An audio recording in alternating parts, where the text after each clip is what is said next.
Hari Om. Vakratunda Mahakaya Surya Koti Samaprabha Nirvignam Kurme Deva Sarvakaryeshu Sarvada. Pranams to our Adi Guru, Pujya Gurus and Guru Parampara. Team Vedanta welcomes you all. Namaste. This is the 7th session of Panchadashi, chapter 7. Today we will first get a recap of last week's verses from Venkatesh sir, which will be followed by introduction by Dr. Hegde, and then the presenter speakers of today will present their verses. We also have my favorite Gita verse, which will be presented by Triveni ma'am. First, the recap. Over to you, Venkatesh sir. Thank you, Nita. Shri Gurubhyo Namaha. We have heard 5 excellent presentations last week to understand verses from 7.37 to 7.58. Let us look back and see what we studied in that session before we proceed towards next set of verses. Shloka 37.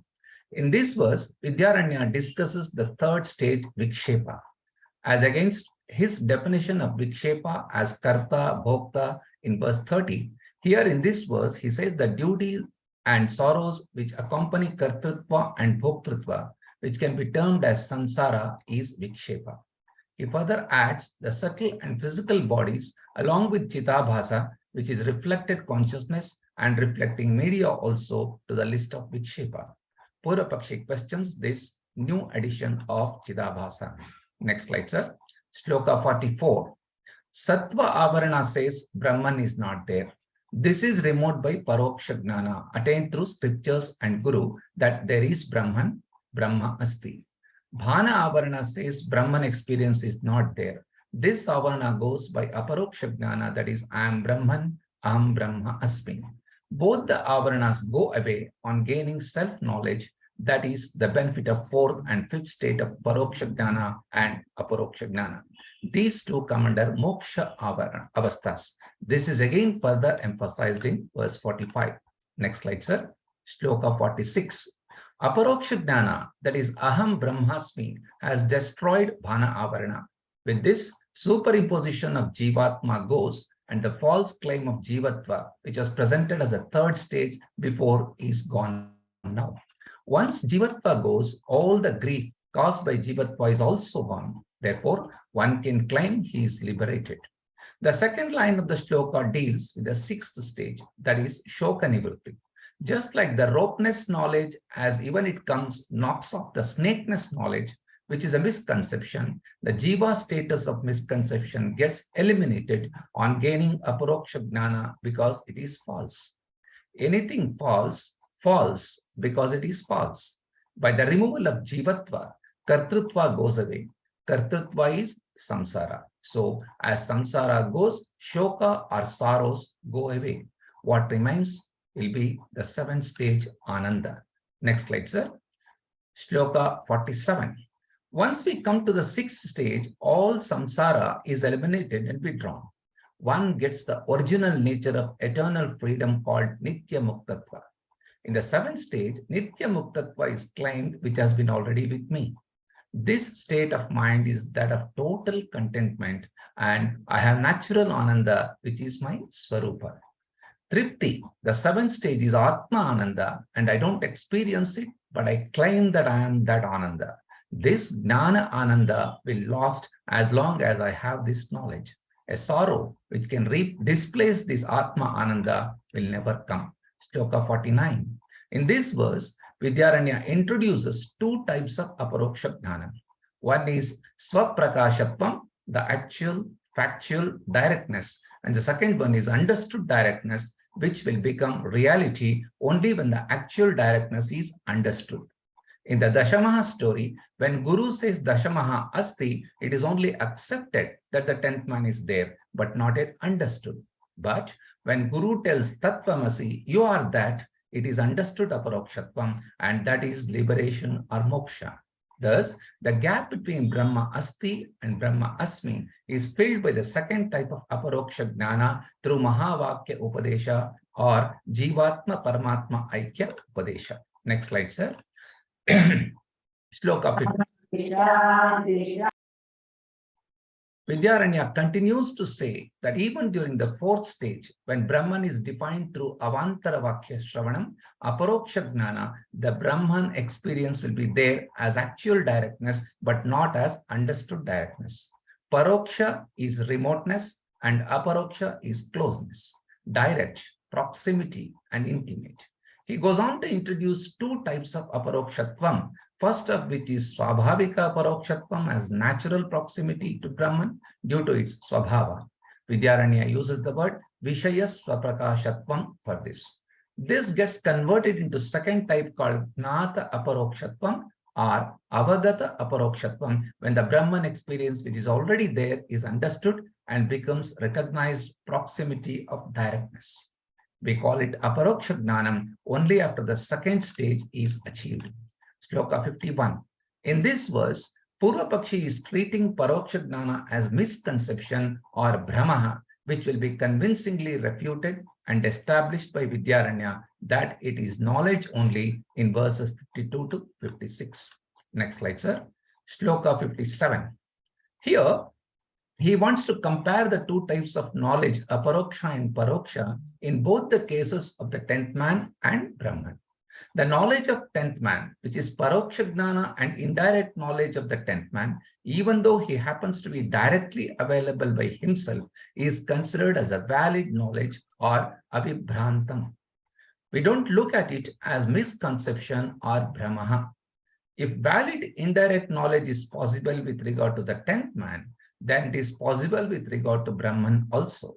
In both the cases of Dashamaha and Brahman, the mechanism is the same. Ignorance is doing the same thing. The Sat Amsha is concealed by Ajnana. That cover is removed by Paroksha Jnana. Shloka 58. When Paroksha Jnana is converted into Aparoksha Jnana, then the general knowledge of Brahman's existence is converted into specific knowledge of Brahman's existence. When Aparoksha Jnana takes place, the knowledge Brahman Asti gets particularized as Brahman Asmi, the ever-experienced consciousness. This Brahman identification process is called Mahavakya Vichara. Similarly, Dashamaha Asti gets particularized as Dashamaha Tvamasi, you are the 10th man in Dashamaha story. It is generally believed that the direct knowledge takes place only during Nididhyasanam, while the indirect knowledge takes place during Shravanam. Vidyaranya negates this and says both take place in the Shravanam only. In fact, the knowing should be completed during Shravanam only. If one jumps to Mananam and Nididhyasanam prematurely, he will have to come back to Shravanam later. So, Nididhyasanam is not for Brahma Anubhava or for some mystical experience. It is wrong sadhana. Let's proceed to the next set of shloka in today's class. Hari Om. Thank you. Thank you very much, Shri Venkatesh Prasad, for a very wonderful recap of all the verses that we studied in the last class. And you have brought in so many terms. Of all these terms, Paroksha, Paroksha, about Sattva Avaranam, Bana Avaranam.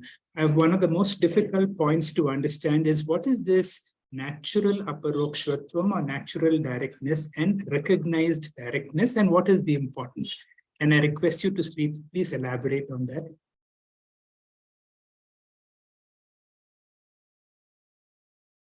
Venkatesh, please.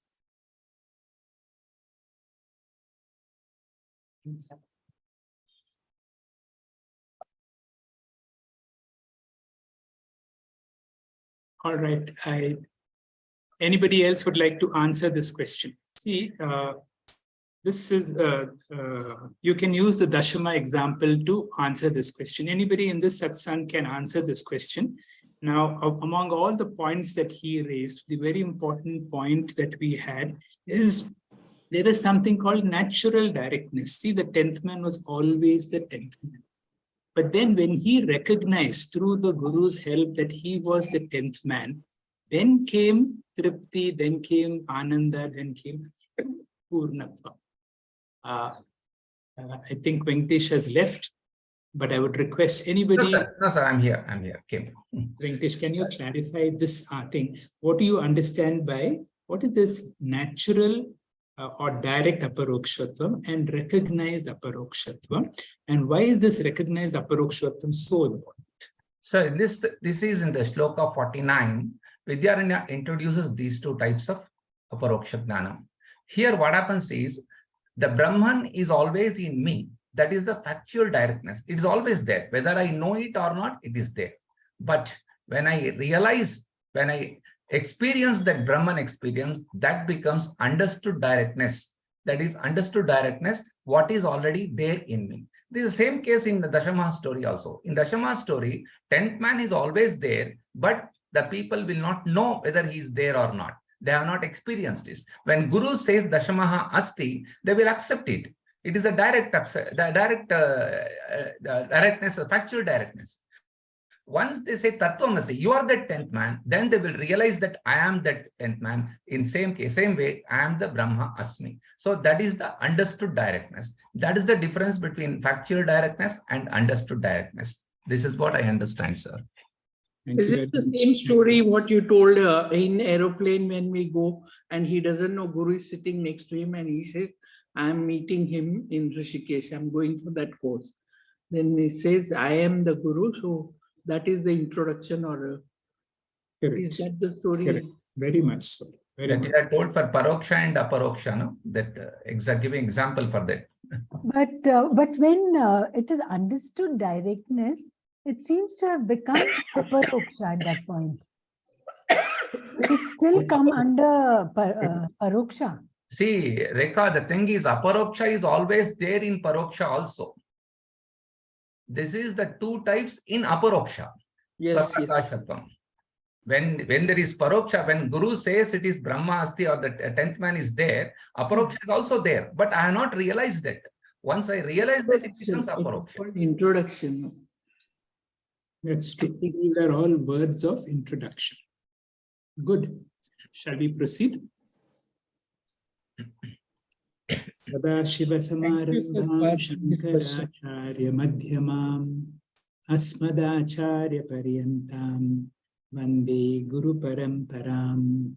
Om Namah Shri Shankarananda Guru Padambu Janmane Savilasa Mahamoha Graha Grasaika Karmane Atmanam Ched Vijaniyat Ayam Asmiti Purushaha Kimmichan Kasya Kamaya Shariram Anuswam Jvare.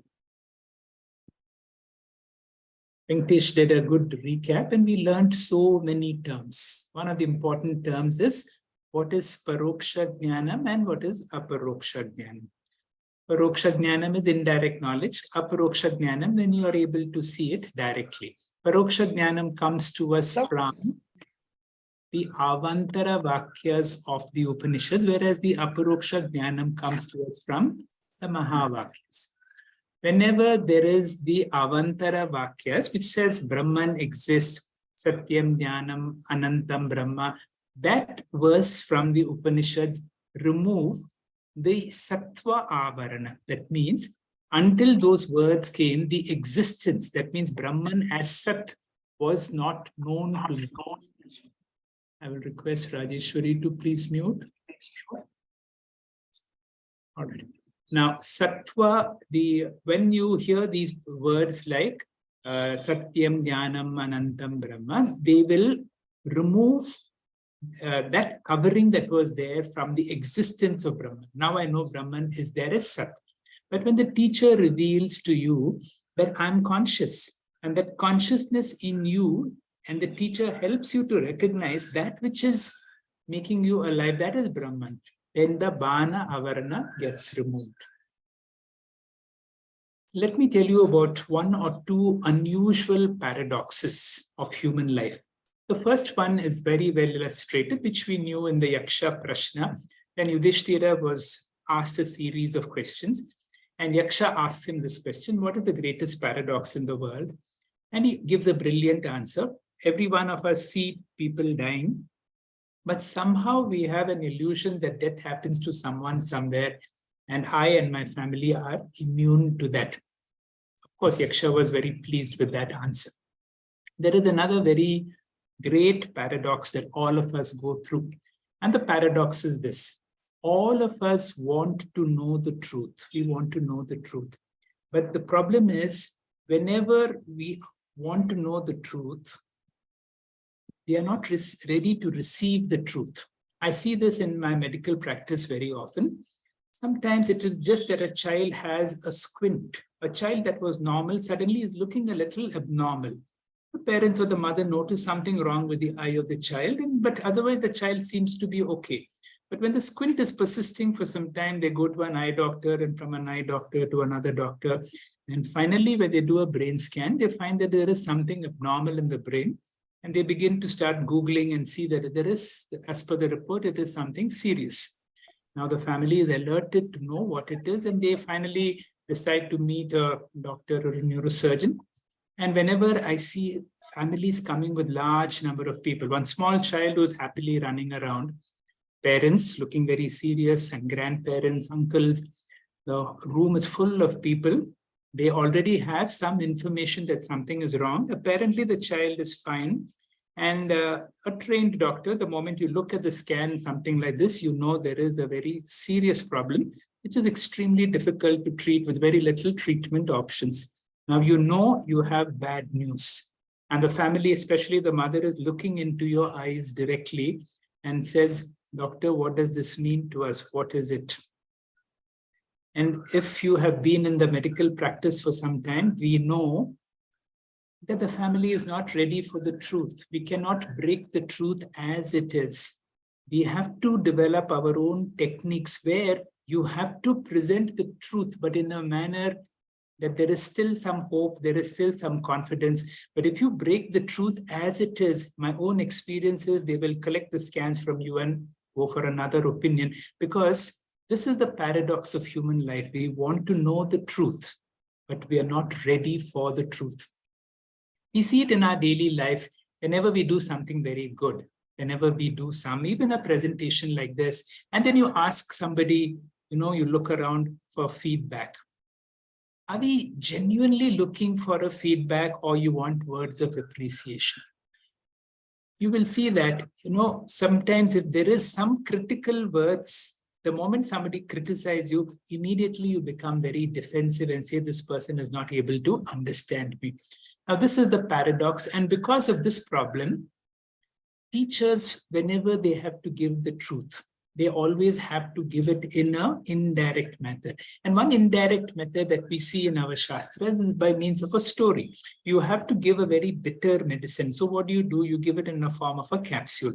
So the moment you say a story, once upon a time, so immediately the child in all of us, so all our defenses are gone, and then you become listening to what happened once upon a time and the story of a king and queen and prince and forest and all that.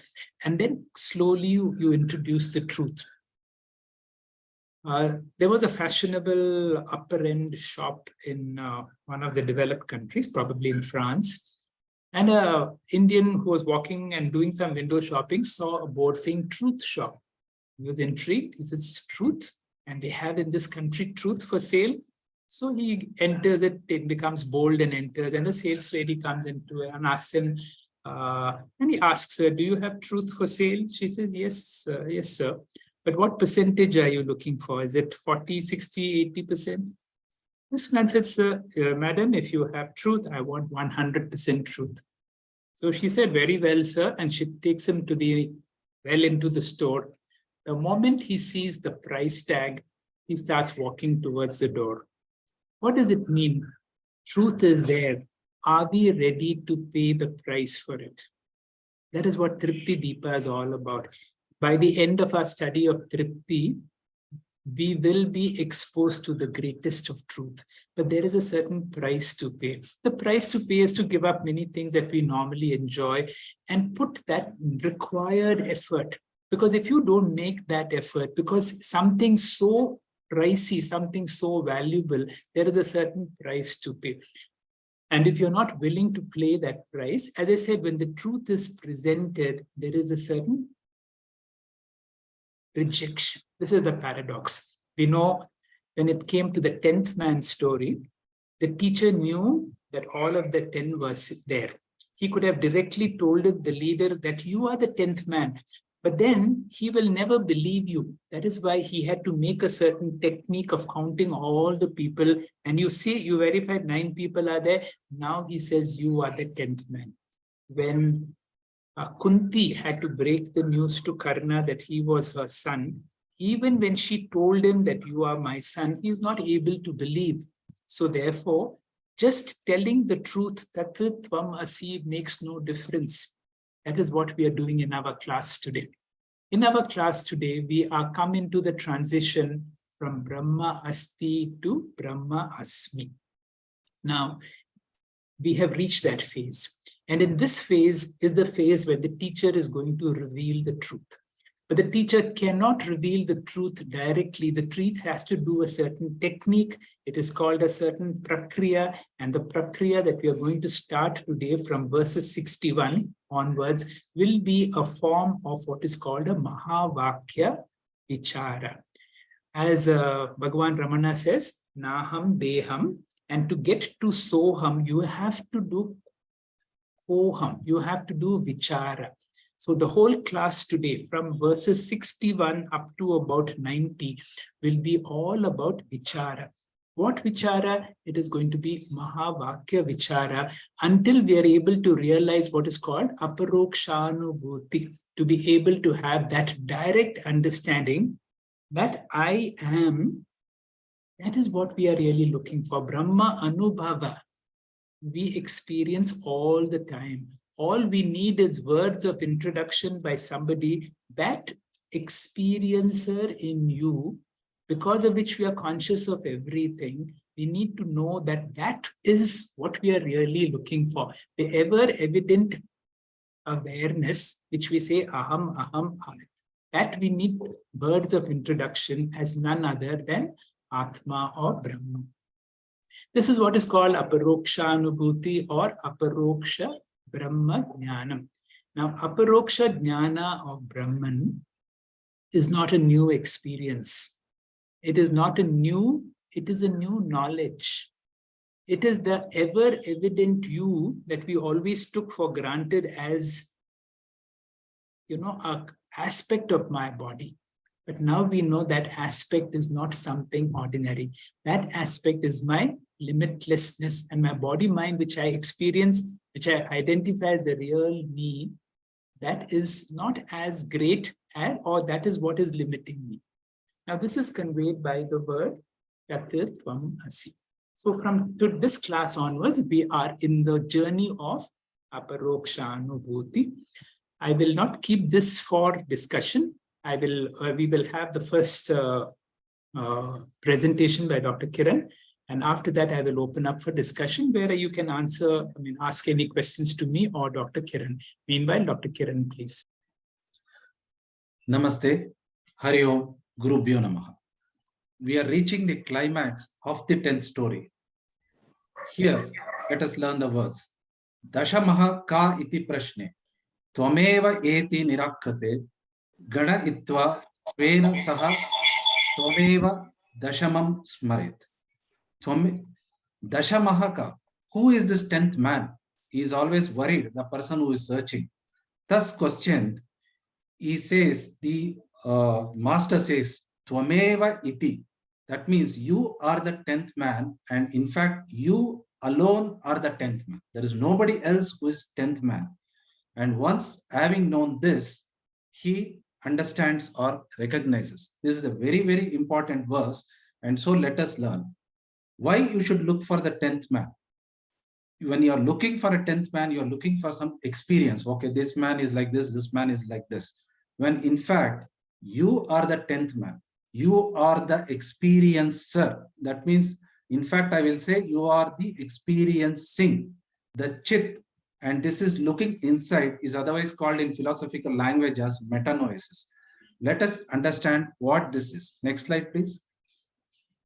How to find this 10th man? Direct Shravana from the Guru, the master, you should know. Let us put some basic understanding of it. to know the 10th man, you should know two things. One, you should know the 9 men. Without knowing the 9 men, you cannot know the 10th man. So, without knowing the world, the Jagat, you cannot know you. And then, once you know the Jagat and then the real you, then you will understand that you are the 10th man, you always. I have been the 10th man. This is what he says. The 10th man counts the other 9, and each of whom is visible to him, but he forgets to count himself. Though is self, that means he always knows, as sir was explaining, and before also in recap, this knowledge of him was always there throughout. It was he, the experiencer, the counter, everything, but he never recognized it. In fact, we are so busy in this world that we have forgotten this 10th man which is running through the 9 man and ours, the real essence which is running through all. Next slide, please. And you are searching for you alone. There is no other person. When you are looking in the world, when you are looking in the friends, when you are looking in God, Krishna, the Purushottama, Jesus, the forgiving, are these persons different? No. When you are looking for these persons, in fact, you are looking for you alone. Just like a reflection, you are looking on. And how much ever we deny it, as sir explained, we think this is very expensive and therefore we don't even go towards it. And it is you who are looking for. There is nobody else. You try to put any other puzzle in it, any other way, it just doesn't match. Only when you fit in, that's when the puzzle fits out. Every man you count is 10th man. He doesn't say Ram is missing, Sham is missing. He says the 10th man is missing. So in fact, he has counted all, but he has forgotten himself. And it is you alone who is reflected in all these upadhis. That is, you are the Sakshi, you are the experiencer, and through micro upadhi, you become the Jiva, and through macro, it is Jagat. Once you realize that, it is, once you know this is the knowledge, you know everything. Next slide, please. The wise man whose ignorance is destroyed never gets deluded again. So when you know yourself that you are not this body, you are not this mind, the real essence is I am the Atma. This will not go off or will never get again deluded. In fact, they say even loss of memory doesn't affect this. I remember one story which sir always quotes. There was one great master in Ramakrishna Ashram.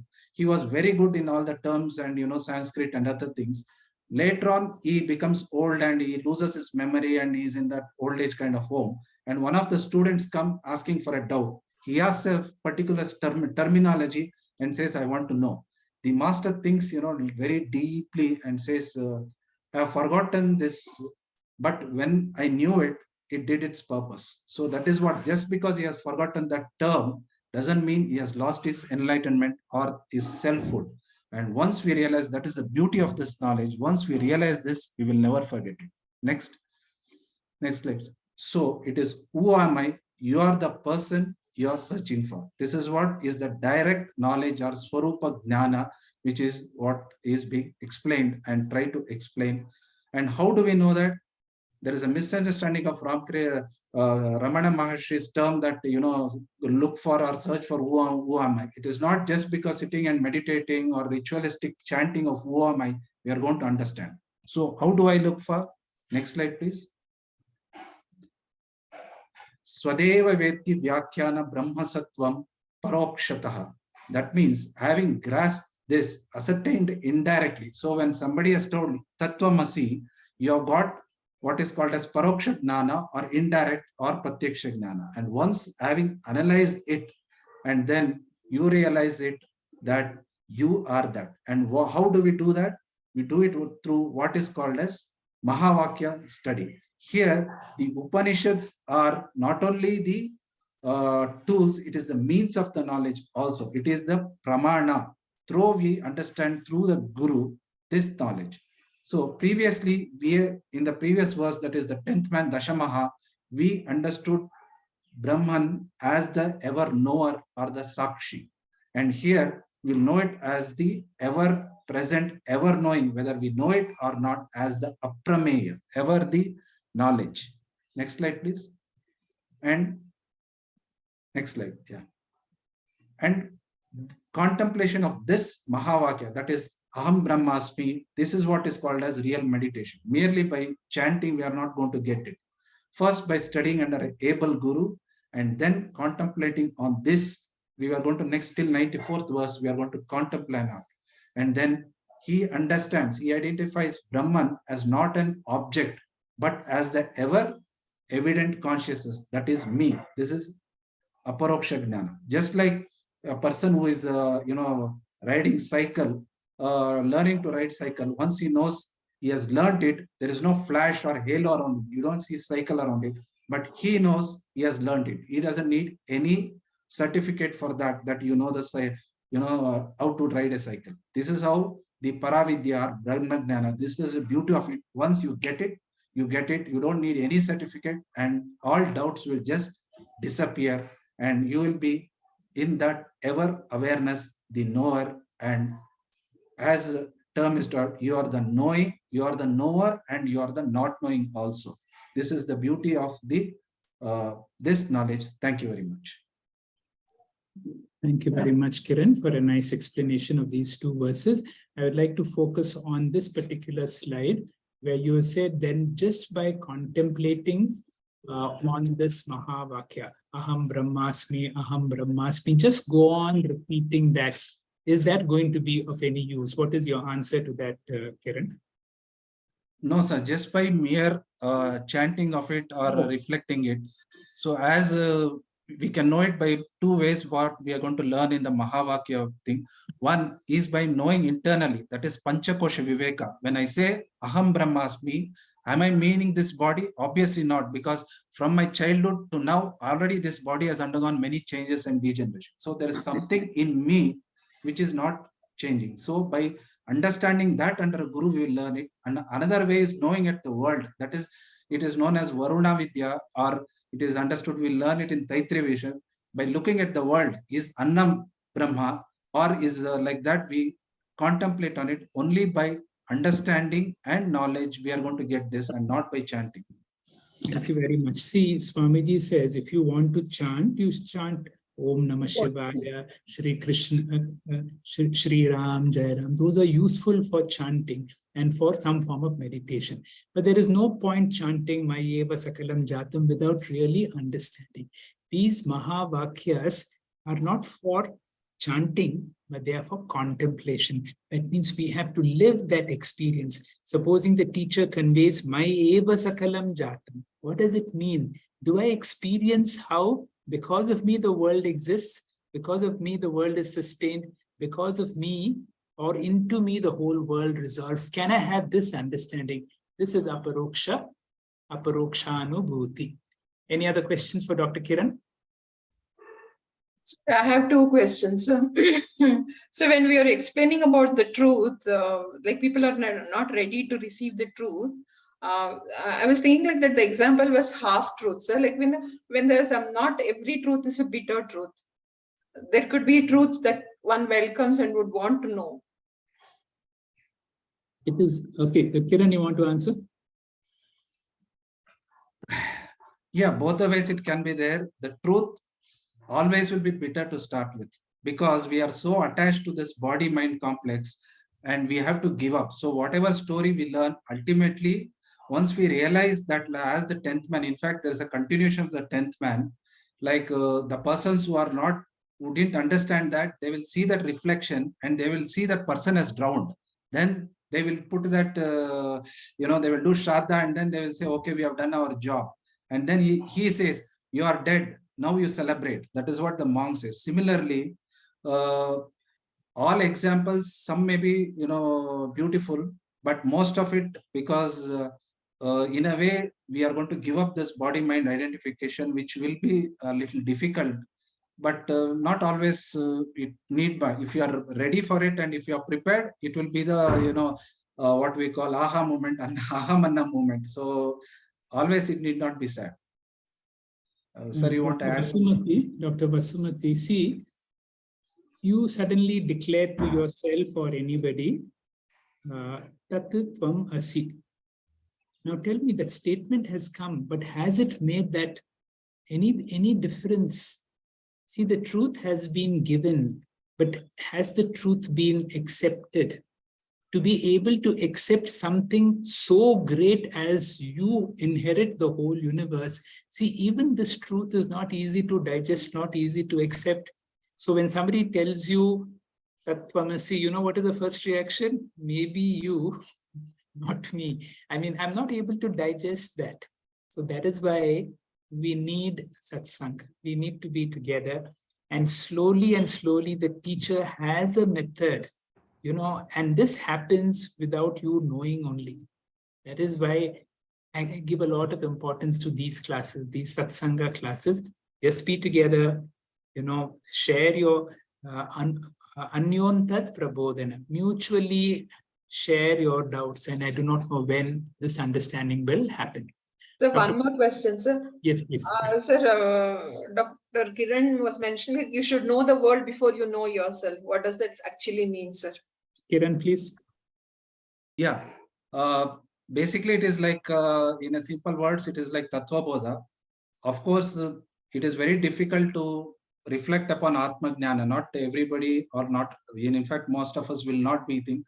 The world is the one which is visible. So we contemplate on that first, and that is easier to know. And then over that, once we understand that this world, what we are seeing is ephemeral, and there is something which is permanent, which is unchanging, which is running through it, which is the basic of all it, like how space is the most satellite and we go beyond it. Usually at that time, it will be ready to know us also. Sir, you want to add anything? Does it mean like Nirvana Shatakam, we keep denying this is not me, this is not me? In this context, we need to know the world? Yeah. It is like, yeah, when somebody says that you're not Tattvamasi, we should understand what is the real me. I can't say this Kiran M with this 50 to 70 kg person. I can't be, you know, Brahma or something. But something is there which is running through this, which is to know that we need to know this body. This body is also, in fact, Jagat. So this is made of material only. And the one who is running through it, the real me, is the one we should understand. So in both the ways, it is easier to start with Jagat because it is visible. That is what Dr. Kiran said, knowing the Anatma first and then going to Atma, or Panchakosha Viveka also from correct, Vipra. It is like going from triangular format to binary format. Initially, no Jiva Jagat Ishvara. See, I experience myself. I don't know anything about this. But then I see the world around me. Then I know about God. So the initial classes will all be about Jiva, Jagat, Ishvara. That is why our Tattva Bodha speaks about all that. Who is this Jiva? Who is this Jagat? Who is this Ishvara? Once this understanding is more, and then the negation process happens. Mano, Buddhi, Hankara, Chittani, Naham. That means when you begin to know, and that is exactly all these classes.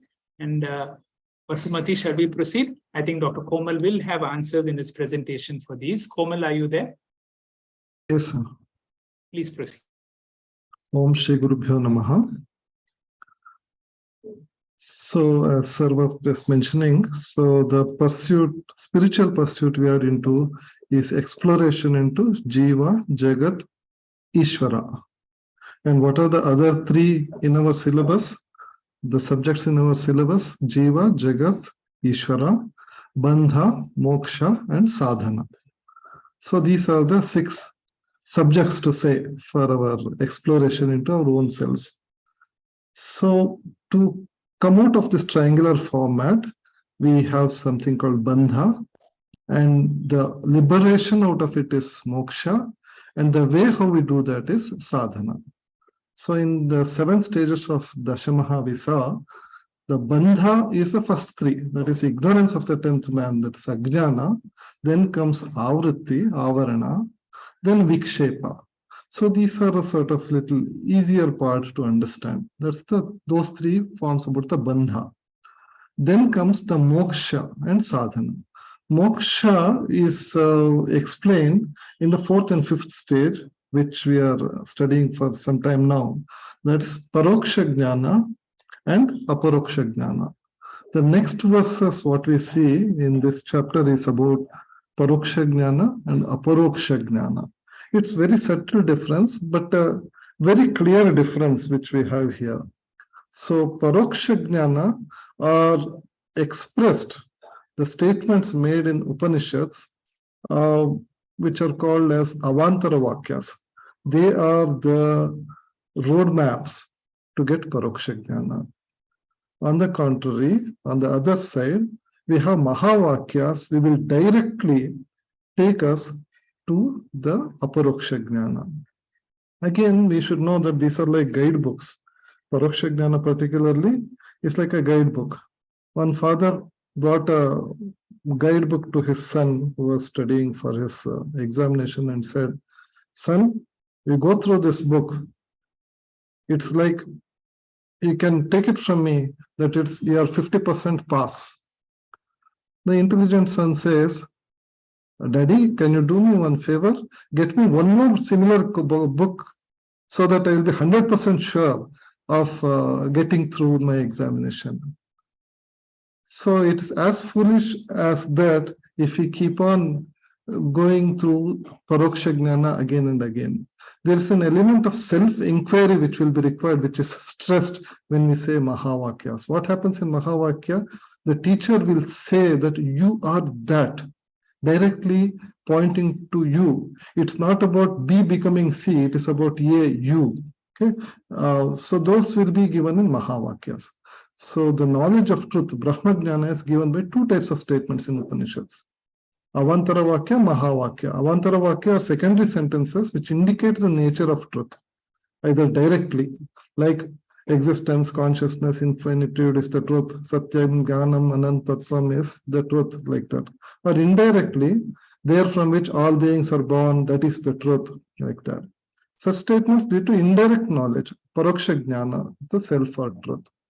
Whereas Mahavakyas, they are great sentences, indicate the oneness of self and the truth. We know that Tattvam Asti, Ayam Atma Brahma, Prajnanam Brahma, Aham Brahman Asmi. This directly won't give us Aparoksha Jnana. We have to do our bit, that's inquiring into this Mahavakyas will lead to Aparoksha Jnanas. So to take us through this, what Vidyaranya Muni has done is to take us through multiple examples from Upanishads about these two kinds of Vakyas which we see in Upanishads. As we see in the next slide, these are the examples which Vidyaranya Swami takes in verses 61 to 68. 61, 62 we just saw, Dr. Kiran explained from Samaveda, Chandogya Upanishad, where say Ruddalaka and son Shvetaketu, how the dialogue happens between them. In the next verses 63, 64, 65, it's about Taittiriya Upanishad. Then 66, again, one more example from Taittiriya Upanishad, both direct and indirect ways of declaring the truth. Then Chandogya Upanishad, Taittiriya Upanishad also comes further. So we'll see them one by one now. So we saw that realization takes place through stages of indirect knowledge followed by direct knowledge, as we saw in the example of Shvetaketu and Uddalaka. Sadeva Somya Idamagra Asit Ekameva Advitiyam. In the beginning, there existed truth alone, one without a second. That's the indirect knowledge. Then he says, Tattvamasi Shvetaketu. Then the declaration is the direct knowledge, Aparoksha Jnana. And when we repeatedly in these slides and in our talking, when we use the word truth, we have to be very clear about what is truth and what is self. It's because it's very difficult to translate from Sanskrit. Okay? So what our Swamijis have done, particularly I see Swami Tejomayananda, when he says truth, it is about the Sat aspect. And when we mention about self, it's about the Chit aspect. Okay, so when we say truth alone exists, that's we are predominantly talking about the Sat aspect of Brahman. We'll go to the next slide. In Taittiriya Upanishad, it is Bhrigu who acquired indirect knowledge of truth or self as the cause of the origin, sustenance, and dissolution of the universe. He acquired direct knowledge by differentiating the self from the 5 sheaths through inquiry. The word inquiry is very important here. Without that, again, it's one more bookish knowledge. We see the verse here. Anna pranadi kosheshu suvicharya punah punaha ananda vyakti mikshitva brahma lakshapya yujat. Dhrugu, having thought over again and again, punah punah, the nature of the food sheath, the vital sheath, the pranamaya kosha, and so forth, and having seen the infinitude, blissful truth of self, he finally concludes that I am Brahman. That's from the Taittiriya Upanishad, Yajurveda, chapter 3. So this is the indirect way to say, to lead you towards the aparoksha jnana. So there's the paroksha jnana is given here. In the next slide, we see again an example from chapter 2 of Taittiriya Upanishad, where we take from Avantara Vakya as well as Paroksha Jnanam. So that's the Paroksha Jnanam. So the declaration goes like this: Satyam Jnanam Anantam Chetyevam Brahma Swalakshanam Muktva Guhahi Tatvena Kosheshvetat Pradarshitam. So first is about Paroksha Jnanam, just the declaration, just made that Satyam, Jnanam, Anantam is Brahma, pure existence.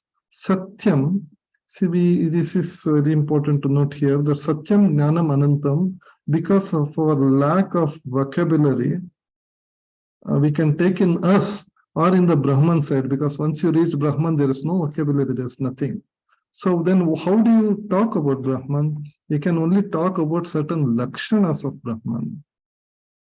And we will come to that, why those lakshanas are there. 3 lakshanas are Brahma lakshanas. So in Digdisha Vivek also we saw this Asti Bhati Priyam Nama Rupa Eva Panchakam. So Amsha Panchakam, they are called Amsha Panchakams. So if we are exploring the truth of the universe around us, and if there's a way in which we can put everything around us into a crucible and heat it to see what is the essence it is made out of, then we can divide the whole universe into amshas, these 5 amshas. What are the amshas? Asti, Bhati, Priyam, and Nama, Rupa. Nama, Rupa is really intellectually easy to take it off. Whereas these 3 are innate in us, without which we can't transact, even we can't study Brahman. So that's why that belongs to, those lakshana belongs to Brahman. Those 3 lakshanas are Satyam, Jnanam, Anantam. Satyam is pure existence, which is not connected to any object. It is like you want to try and make out what is there in a cotton candy. Okay, you keep on squeezing it or putting in water and drying it and squeezing it to see. Eventually you get some essence out of it. It's like that essence out of which the whole universe is made. If there is an object, actually there is no such object. It's object, it's something which cannot be objectified. That the basic essence out of which the whole material world, including our thoughts and emotions, are made, that is Sat.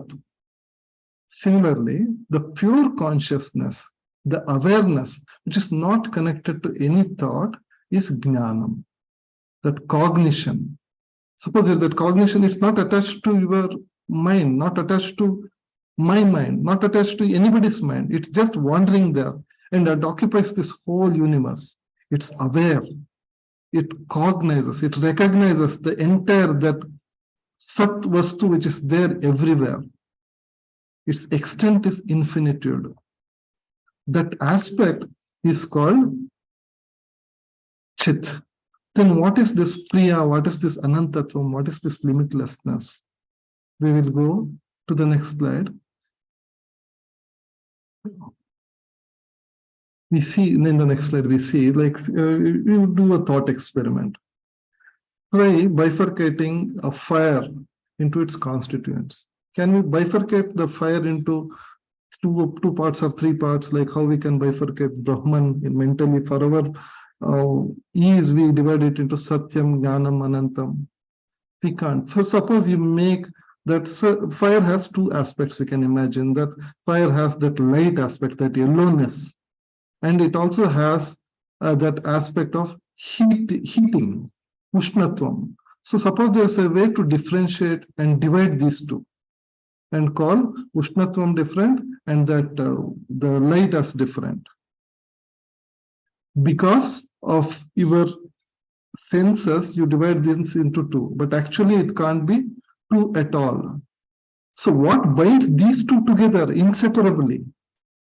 What binds these two aspects together is that infinitude, that priyatvam, that anonyata, that liking which is there between these two, sat and chit, which cannot be separated at all. That is the ananta aspect.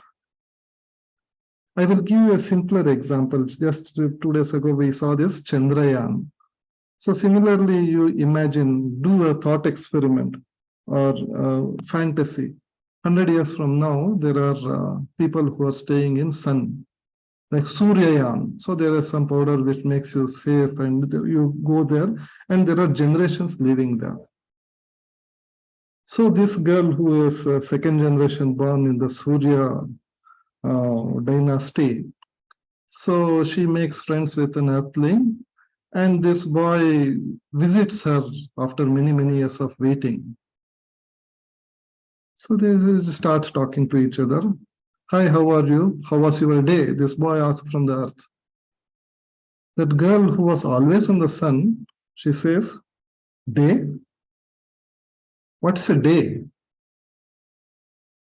What do you mean by a day? For her, in her life, she has never seen darkness. She is on the sun ever. Day and night are the terms which is useful for us on the earth when you have seen darkness. If you are in the sun always, there is no way. Like if you have that concept, if you have seen asat, only then sat has a value. Only when you know ajnana, jnana has a value. But when in that eternal space, like on the sun, where nobody has never experienced darkness and light, they are meaningless words, unnecessary.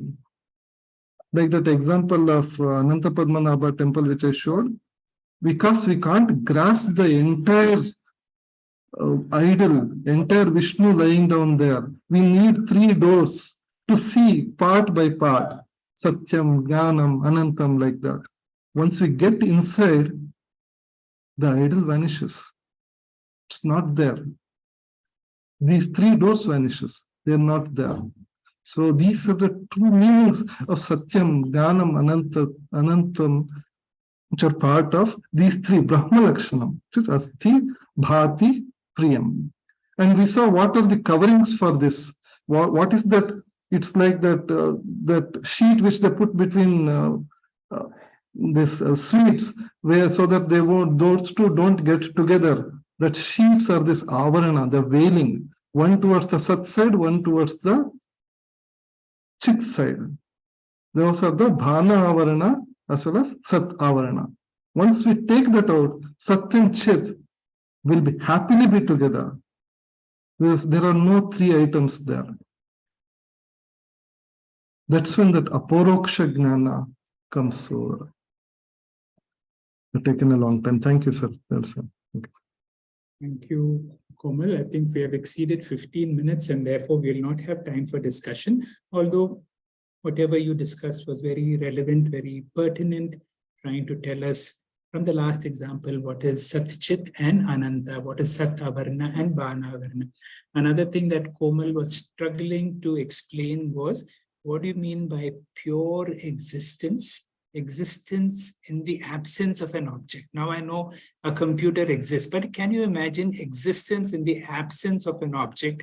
And what do you understand by consciousness in the absence of a thought? See, normally there is a thought plus awareness, but can you think of an awareness without a thought? That is what is called pure existence, pure consciousness. Pure existence, pure consciousness, not just ordinary existence and consciousness, but limitlessness. That is our true nature. It is so nice to hear all these explanations, and someday in our satsang, when we have more time, we will have a discussion. This is recorded, and so we have to cut short. Nilima is not there, but I will try to explain these two verses, verses 69 and 71. Fairly simple. These are direct verses where Vidyaranya is trying to say, Avantarena Vakyena Paroksha Brahmadir Bhavet. That means through the Avantara Vakya, you get Paroksha Jnanam of Brahman. Sarvatra Sarvatraiva Mahavakya Vicharatva Aparoksha Dihi. But through all the Mahavakyas, the splitting is wrong here, but all through these Mahavakyas, you will be able to get what? Aparoksha Jnanam. I will read this. Through the analysis of the Avantara Vakya, like Atma Idam Agre Asit. This is from the Aitareya Upanishad. You get Paroksha Jnanam that Brahman exists. By the analysis of the Mahavakya, you get Aparoksha Jnanam. Now, is Shravanam a complete sadhana? That is what Vidyaranya is saying, and that is what Swami Paramarthananda again and again emphasizes. Be a good listener. In listening alone is your wisdom. In listening alone, you get this Tattvamasi Mahavakya. That is why we need to be mentally ready to say what the teacher says. Then what is Nididhyasanam? Nididhyasanam is meant for a proper mental orientation to say, I have been free, I'm always free, I'm born free, I will be free. Now, it is difficult to take that, but Nididhyasanam is to say that, my spiritual journey has come to an end. Really, there is nothing more to do, there is no more to go. That is why when you see realized masters, when they make their presentation, their whole life is just a time pass. We have to effectively, this clear understanding of the Mahavakya is which every guru struggles to convey to the students. Now, through so many examples, Komal was literally struggling to convey his understanding. What is this pure Sat? What is this pure Chit? What is this pure Anantatvam? And remember, these are not something somewhere. This is our essential nature to be able to claim, I am that. So we go to the next verse, it is verse 71. And now we enter into the new topic. From now, all these Upanishadic verses, which were the Avantara Vakya and Mahavakya. From verse 71, now Vidyaranya makes a jump. What is the jump? Now he's coming to the real crux of Mahavakya Viveka. Now when the teacher says Tattvamasi, he knows that I'm not going to accept that teacher's word directly and say, Aham Brahman Asmi, thank you very much, Guru. You have done me the greatest truth. Go. Not so, because the teacher now makes you do that counting technique. And Vidyaranya is a great master. He does not want to spend a lot of effort. Others have done this effort also. He says, my teacher, Shankaracharya, has done this already in Vakya Vritti. So he does those selected verses of Vakya Vritti. And then in those verses of Vakya Vritti, he brings about how do you analyze this term, Tattvamasi. Now he's trying to explain what is the meaning of the word Tvam. What is this Tvam Shabda? Now, whenever you say Asmat Pratyaya Shabdayo, so whenever you say Aham, it refers to me. And what kind of me? Antakarana Sambandha Bodha. That me along with my mind. I was born when? The moment I woke up. The moment I woke up, this limited me was born. And when I was fast asleep, I was Brahman, Purnamada Purnamida. So when I come with Antakarana Sambandha, that is what is called Tvam Pada Abhidhiyate. So the Tvam is born when the Antakarana, when the mind mingles with consciousness. That is when the Kutastha and the Chidabhasa, when the Kutastha falls on this Vidya body-mind complex, and a new entity called the Chidabhasa is born. That is what is called the Tvam Padartha. Quickly, I'll read what I have written from Swamiji's notes. This is Shloka 44 of Vakya Vritti. Adi Shankara is now explaining what is the primary meaning of Tvam. That will come, the next speaker, I think it will be Triveni, who will be explaining this. It does not make any sense in the ordinary meaning of the word. So therefore, we cannot use the Vachyartha, but we have to use the Lakshartha. That means in the normal context, the meaning of the word Tvam is I. How can you equate me with Paramatma? So then you have to do what is called a Bhagatyaga. So now we are entering into a new form of a prakriya, a technique, to be able to understand what is this tattva, what is this Tvam. So this is being discussed in these two verses. Once Triveni will discuss, then we will open the topic for discussion. Triveni, please.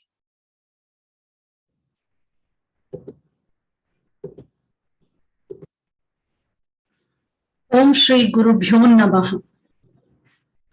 Mayopadihi Jagadyonihi Sarvajnatvadi Lakshanaha Paroksha Shabalaha Satyat Atmakaha Tat Padabhidah.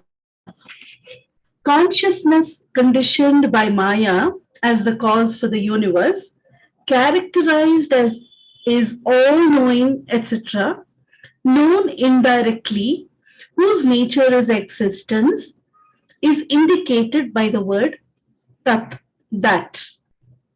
This is Vakya Vritti Shloka number 45, literally taken from Adi Shankaracharya's work. Vakya Vritti is a text of 52 Sanskrit slokas attributed to Adi Shankara and is in the form of a dialogue between an eager student and an enlightened teacher.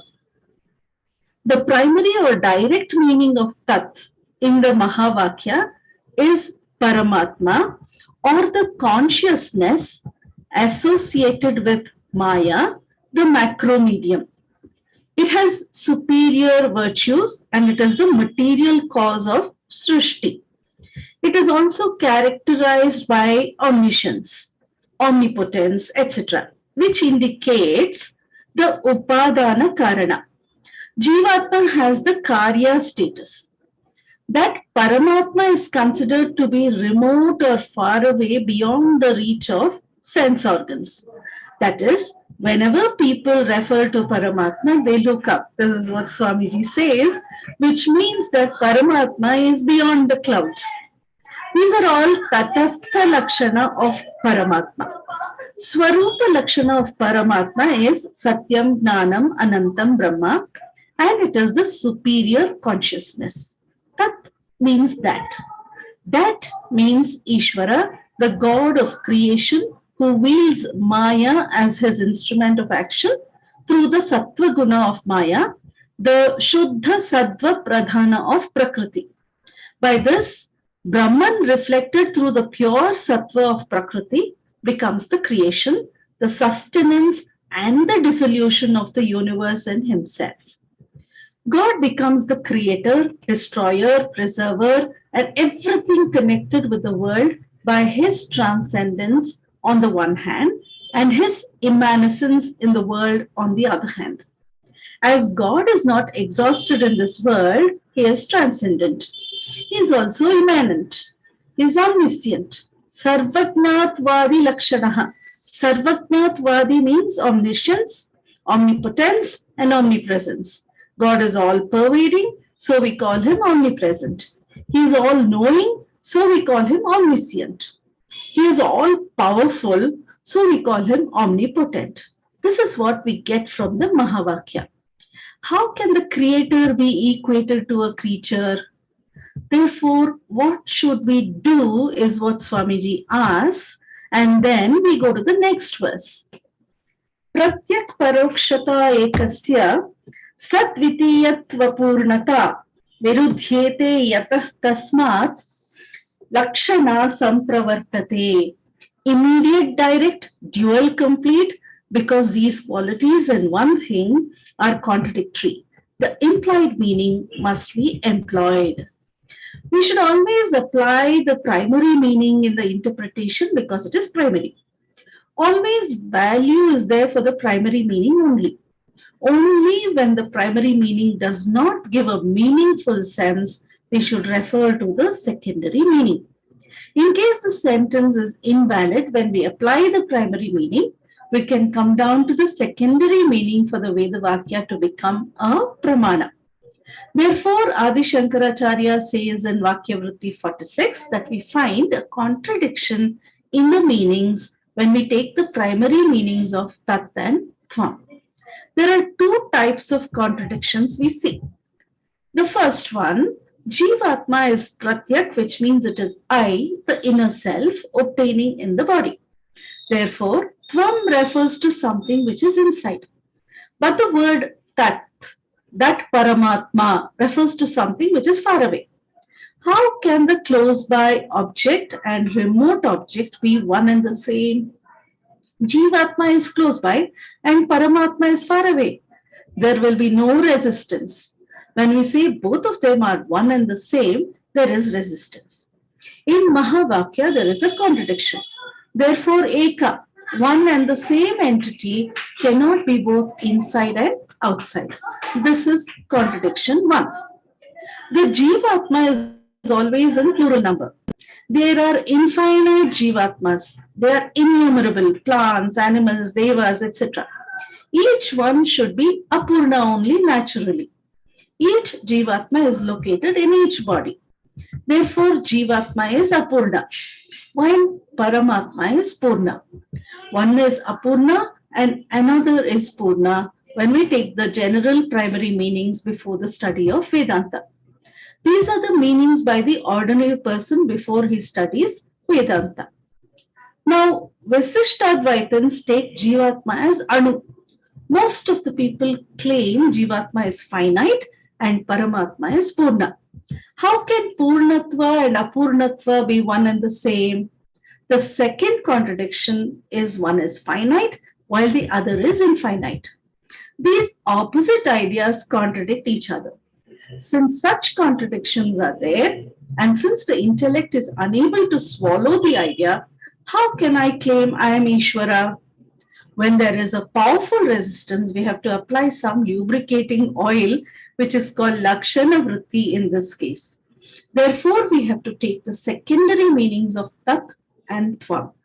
The identity of Ishvara and Jiva is difficult to explain because of their dissimilar characters. Remote is Ishvara, immediately experienceable is Jiva. There is a second to the individual finitude. There is no second to Ishvara. These are the dissimilarities observable in Ishvara and Jiva. How could one be the same as the other? Swamiji says the identity of these two can be explained only by analogies, illustrations, etc. Dhanyavadaha. Thank you. Hari Om. Thank you very much, Triveni. Analogies, examples, etc. For example, how do you equate the wave to the ocean? The wave is limited, the ocean is limitless. But then you have to see the water in the wave is the same as the water in the ocean. That gives you some idea. Water and wave, ocean, we can understand. But to say that I am Brahman is very difficult. We will have a few minutes for discussion. Both Triveni, Dr. Komal and I, you can address questions too. Open for discussion, please. Sir, is Tattvamasi a paroksha or an aparoksha jnana, sir? Open to anybody to answer. Aparoksha. Why you have the doubt, Dr. Vasumati? Why do you ask? You must be having a reason why. See, Tattvamasi is? Sir, here the Guru is saying you are that. It is Guru's statements. I have still not realized that I am that. All right. After listening to Guru, what knowledge we get will be aparoksha You jnana. have to believe a Guru. Guru Shastra. Until then, it's only an acceptance. Yeah, see, last time I discussed, belief is a poor thing. Let's take a stronger word called Shraddha. Even Shraddha, just because my teacher says, see, it should be a matter of conviction. So it should be a matter of, I will say, knowledge. It should be a matter of knowing. Just like, the teacher is able to directly show you something. So that is why this transition is difficult. It takes time. But let me also promise you, it is possible. If so many people have been able to accomplish to this understanding, and I know so many people have been able to do that, So we are all, how many of us are here? 49 people. There are 49 of us listening. Let me declare to you, all of us are jnanis. If you can sit in Vritti Deepa class for already 108 minutes so far, not 70 minutes so far, if you've been able to listen, it means only those with some amount of spiritual understanding can be in such a class. You are jnanis, Dr. Vasumati. But then, what do we need to do that? Let us do this vichara amongst ourselves. As Dr. Kiran said, no, going on saying, I'm a jnani, I am a, Aham Brahman Asmi 100 times will not make a difference. So, go ahead.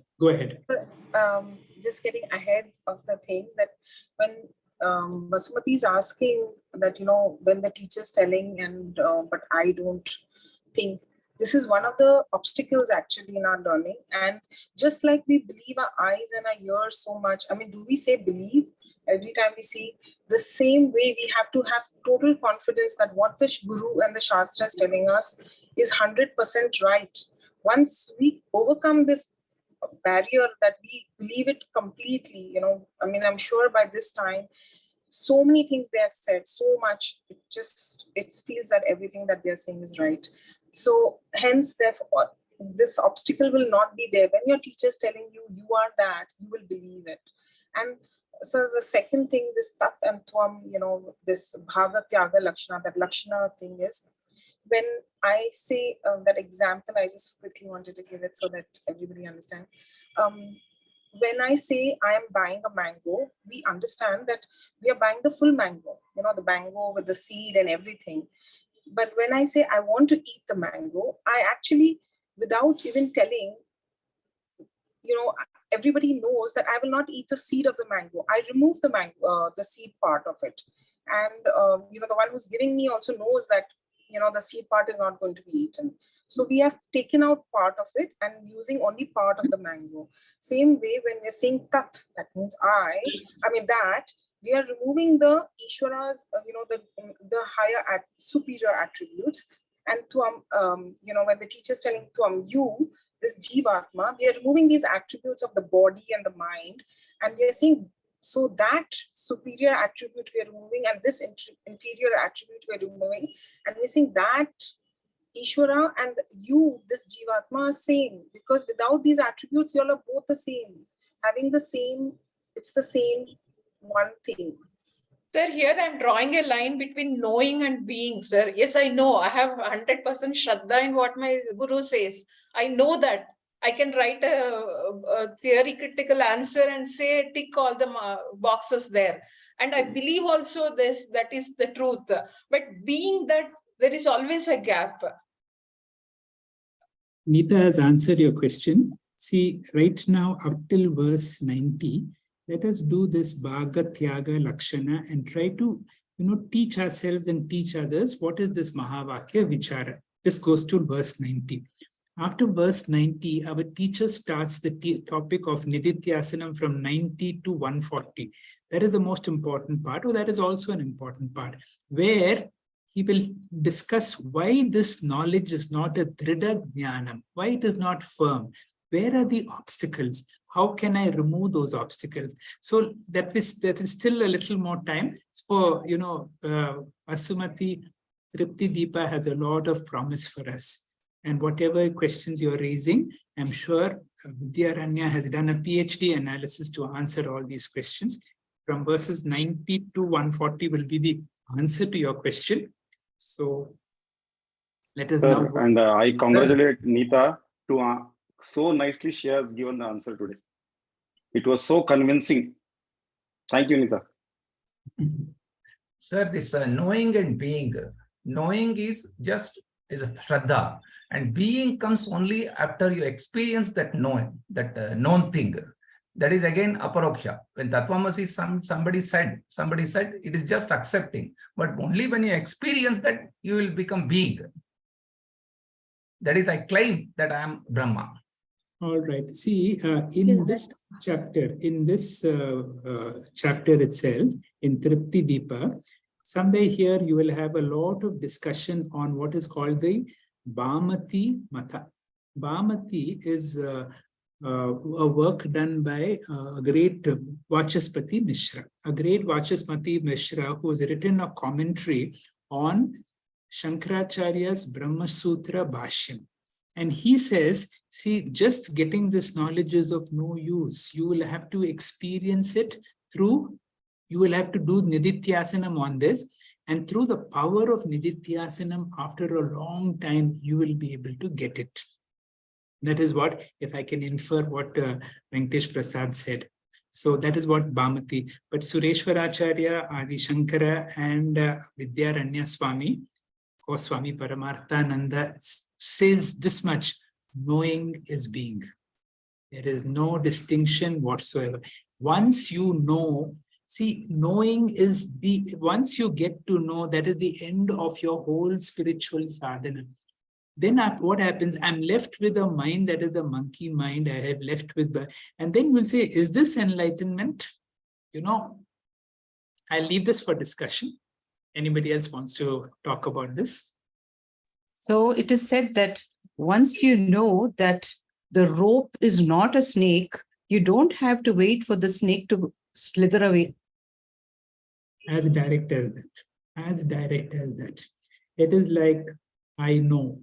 See, for that, what has happened, we will see 40 verses he deals with Viparita Bhavana. He will say, for so many janmas, I have lived an inferior life like Karna.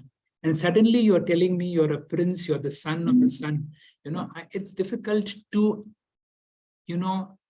shall I say, experience or live that. Although you have got the knowledge. She has got the knowledge. We all have the knowledge, aham. We have the knowledge, tattvamasi. But that aham brahmasmi has to sort of unfold. So really, I'm not sure if it's good news or bad news. We are already there. We know. But we need to be able to. That is why the more topic for discussion. I would like others to speak. We will keep. Go ahead. What Vasumati had asked, the Mahavakyas, whether it is Aparoksha or Paroksha, Swami Dayananda says these Mahavakyas are Vedas or Pramanas. They are the tools. So, for example, when Tattvamasi is told, we use that as a tool and analyze what is that Brahmasmi, which is you. And we analyze whether this body like that, we use it as a tool. So the Veda Mahavakyas are neither Aparoksha or Paroksha, they are the tools. The knowledge which is assimilated, we get, that is Aparoksha.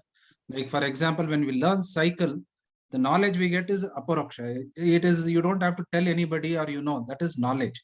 But whatever the tools we use to gain that, that is the Pramanas. Also Vedas or Mahavakyas are Pramanas. Thank you, Kiran. Nice explanation. We'll go to Smita Pai. Smita, please. The last two verses.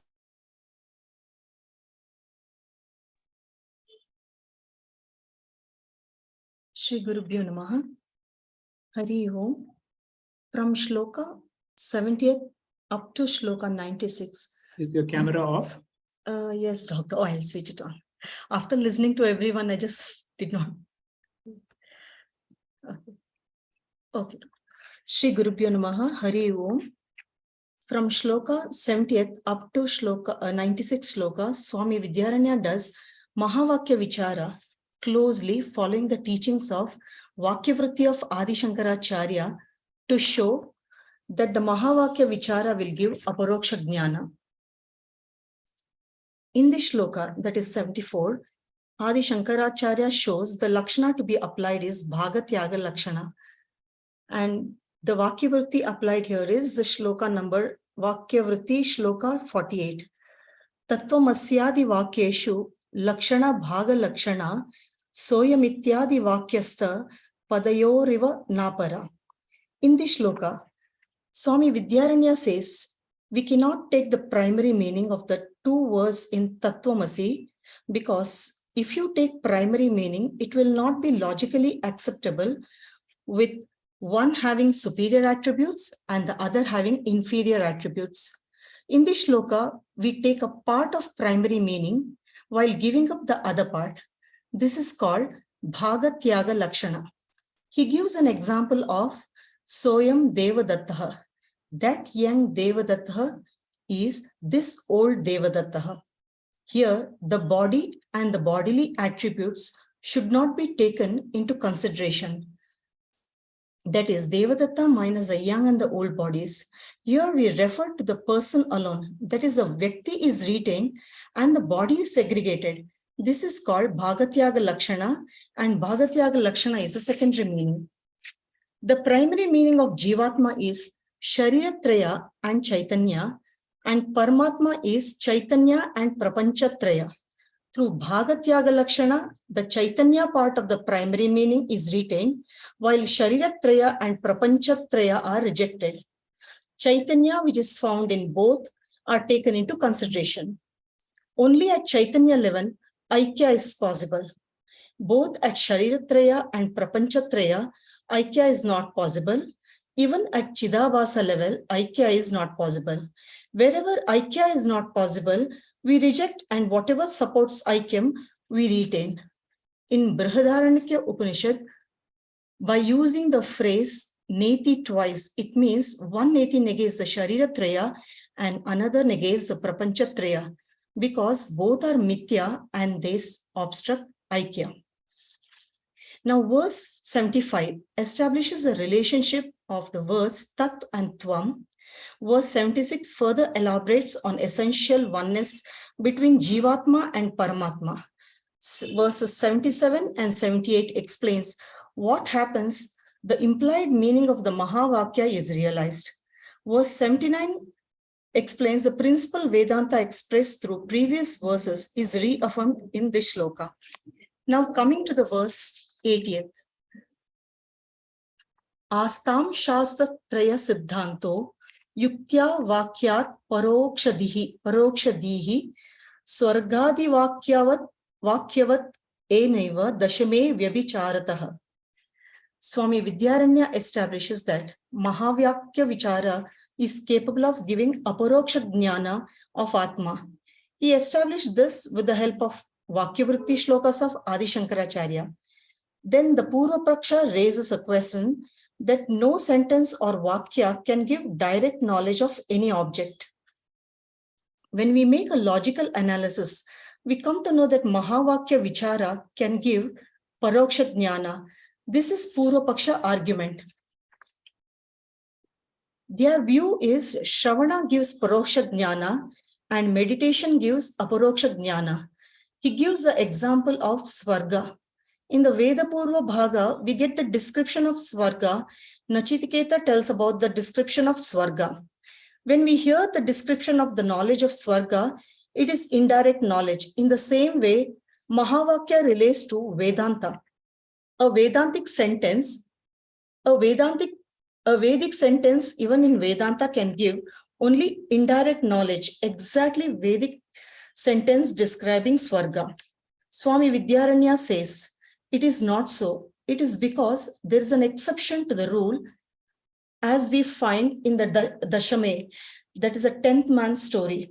In case of the 10th man, the Vakya did not produce indirect knowledge, but immediately realized the truth.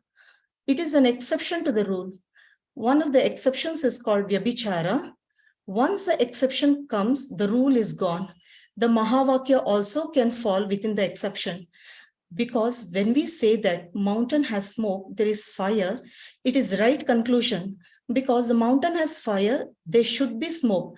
But we cannot say wherever there is fire, there is smoke. Therefore, you take the rule that is wherever there is smoke, there is fire. Similarly, a statement gives only paroksha jnana is wrong rule.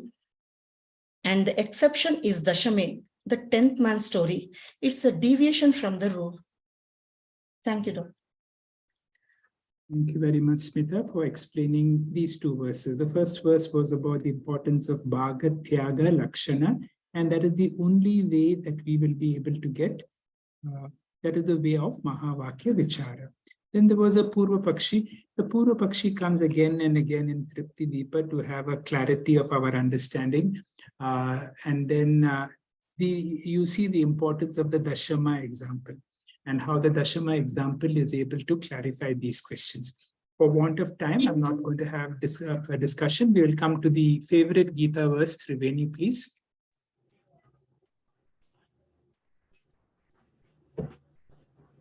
Om Shri Guru Bhyo Namaha. Yasmat na udvijate lokaha, lokat na udvijate cha yaha. Harshamasha bhayodvegaihi muktaha yaha sahacha me priyaha. Those who are not a source of annoyance to anyone and who in turn are not agitated by anyone, who are equal in pleasure and pain and free from fear and anxiety, such devotees of mine are very dear to me. And this verse is dear to me because Krishna says that such devotees of mine are very dear to me. Sri Krishna explains in verses 13 to 19 of this chapter the qualities of his loving devotees. In this verse, he describes some qualities that develop in his devotees. There are two types of people. One type of person is he who has got a rock-like heart, who is not affected at all or hurt by others. But since they have a rock-like heart, they keep hurting every other person. So therefore, such people are inconsiderate. They are not very careful of their language. Now we have got a second variety of people. They have got a tender rose-like heart. Therefore, they are extremely sensitive people, who therefore can sense others' emotions and pain and can sense the difficulties of others. But what is the problem? They get easily hurt by others. Any word, any casual thing happens, this person does not sleep for days. Krishna now tells us who a Gnani is. He tells that a Gnani is like a flower when he handles others, and he is like a rock when he receives experiences from the world. So as a Karta, he is like a flower. As a Bhokta, he is like a rock. Therefore, sensitivity should be supported by maturity. Maturity means understanding that different people have different levels of maturity and sensitivity. Yasman no dvijate loko. So a Gnani is one who does not disturb the world. Ahimsaka. He does not do any himsa to others. And at the same time, he is tender like a flower. When it comes to receiving the experiences, people talking nonsense, insulting, criticizing, he makes his heart hard like a rock. Lokaha, because of the various experiences that he receives. Na udvijate, he does not get disturbed. This is a beautiful shloka on the glory of a Gnani. Vajradapi kathorani, mruduni kusumadapi, lokottaranam chetamsi, kohi vignatum arhati. Gnani's heart is harder than even a diamond. When it comes to receiving experiences, he is so firm. He is not disturbed. And at the same time, mruduni kusumadapi, he is more tender than even a flower when he is handling. A Gnani is freed from both hurt and the guilt, which are two powerful mind-disturbing emotions. Then, harsha amasha bhayodvegair muktaha. Muktaha means free, liberated, released. So, a Gnani is muktaha. Krishna gives the definition and says, Vedanta is bothered only about inner freedom from harsha, amasha, bhaya and udvega. These are the four terrible things which can make the mind a burden, and those disturbances we have to try and overcome. The first one is harsha, which means excitement, overexcitement, elation. What is the difference between excitement and overexcitement? Overexcitement is that type of happiness in which discriminator power is lost. Any emotion which clouds the discriminator power is injurious and damaging to us, because ultimately the greatest wealth Bhagavan has given to us is Viveka Shakti, discriminative power. Then the next problem is Amarsha. Amarsha means intolerance, restlessness, impatience, etc. And that is another problem that we face. The more dynamic and perfect a person is, the more disturbed that person is, because he is used to getting things done as immediately as is possible and as perfectly as possible. But Amarsha, perfectionism, should go with tolerance, patience, because everybody has to grow in his own or her own pace. You cannot make everything perfect overnight. So the next one is Bhayam, which means fear. insecurity, which is innate in everyone. It is a truth and fact that physically we are never 100% secure. Our physical body is fragile, that any situation can affect our body. And the next one is Udvegaha. Udvegaha means mental disturbance, sorrow, anxiety caused by either amarsha or bhayam. All these negative emotions cause sorrow. Mental disturbance. One is free from the mental disturbances caused by all these things. Such a person is Parabhaktaha, Advaita Bhaktaha. And how did this Gnani achieve that? Krishna does not mention that here, but it is a very, very gradual process. I'd like to conclude with a verse from the Bhagavatam, which translates as all the wonderful qualities of the celestial gods manifest in those who devote themselves to the Supreme Lord. But those who do not engage in devotion only keep running on the chariot of their mind, no matter how many self-transformational techniques they may practice. Hari Om.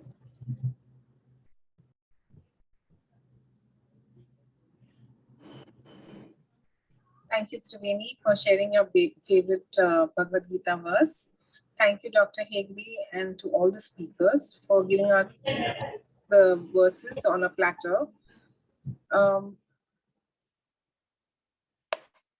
I encourage you all to ask your doubts, to clear your doubts.